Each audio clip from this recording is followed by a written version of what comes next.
नमस्कार दोस्तों, Indian defence affairs channel पे आपका बहुत बहुत स्वागत है। आज हम बात करने वाले हैं दोस्तों चीन की धोखाधड़ी के बारे में।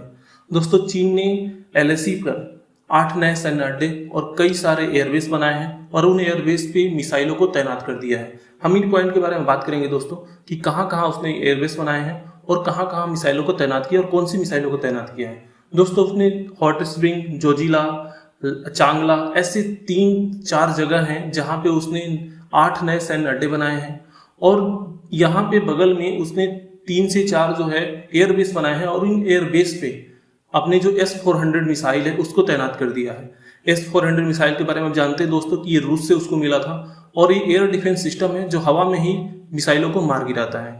तो दोस्तों इसमें भारत को खतरा क्या है? इसमें भारत को खतरा ये है कि भारत की भी पूरी तैयारी है, लेकिन भारत इससे अवगत नहीं था। ये खुफिया रिपोर्ट्स की बातें हैं दोस्तों, ये खुफिया रिपोर्ट से पता चला है कि चीन ऐसा कर रहा है।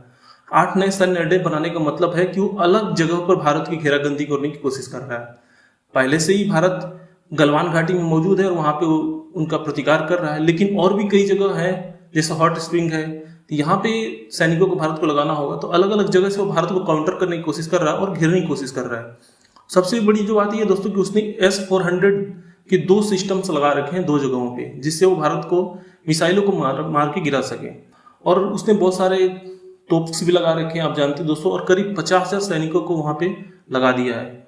और इसमें जो सबसे बड़ी खबर निकल के आ रही है दोस्तों, ये आ रही है कि चीन का जो अब निकट भविष्य में वहां से वापस हटने का भी इरादा नहीं है।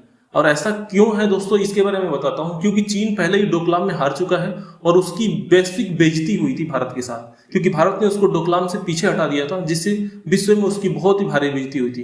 क्योंकि वो हमेशा प्रोपेगेंडा फैलाता है कि हमारी जो सेना है विश्व की सबसे ताकतवर सेना है, और वहां पे पीछे हटने के कारण चीन को बहुत ही बेइज्जती महसूस हुई थी। इसलिए वो गलवान घाटी से वापस जाने के लिए तैयार नहीं है।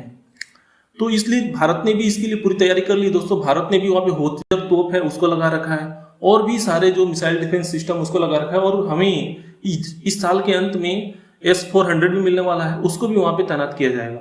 तो चीन के लिए हम पूरी तरह से तैयार है। हमारे भी जो 50,000 सैनिक है वहां पे लगे हुए हैं, और आगे जो चीन की रणनीति होगी उसके बारे में हमको अपडेट देते रहेंगे।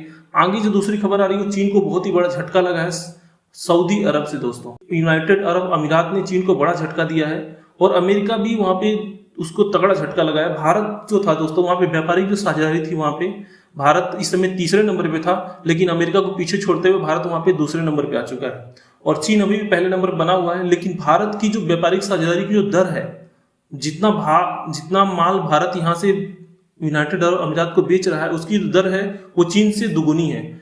चीन की जो व्यापारिक साझेदारी की दर है वो करीब 39% है और भारत की जो व्यापारिक वृद्धि दर है वो करीब 75% है। तो आप समझ सकते हैं दोस्तों कि चीन से हमारी जो व्यापारिक साझेदारी वो दुगुनी है। इस कारण आने वाले समय में भारत और यूएई के जो राजनयिक है उन्होंने तय किया है, दोनों देशों ने मिलकर तय किया है कि हमें 100 अरब बिलियन डॉलर का निवेश करना है, जिससे आने वाले समय में चीन को हम जल्दी पीछे छोड़ सकते हैं। और ये भारत के लिए बहुत ही गुड न्यूज है दोस्तों, क्योंकि भारत की प्रधानमंत्री ने $5 ट्रिलियन की अर्थव्यवस्था का आह्वान किया है कि भारत को जल्दी ही 2-3 सालों में $5 ट्रिलियन की अर्थव्यवस्था बन जाना है। और इसके लिए हमें व्यापार में बहुत ही सुगमता लानी होगी और हर एक देश से व्यापार को बहुत तेजी से बढ़ावा देना होगा, और वही हमारे देश के लोग कर रहे हैं। हमारे जितने भी व्यापारी हैं वहां पे जाके व्यापार करेंगे, और जितने बहुत सारे हमारी कंपनियां हैं जो वहां पे जाके स्टार्टअप्स खोल रही हैं, जिसका यूएई बहुत ही समर्थन दे रहा है और उनको सुरक्षा भी दे रहा है। तो दोस्तों ये 2 मुख्य खबरें थी जिसको मैंने आपको बताया। अगर आपको ये कहानी अच्छी लगी, खबरें अच्छी लगी, तो मेरे चैनल को लाइक कीजिए, सब्सक्राइब कीजिए और उसे शेयर कीजिए।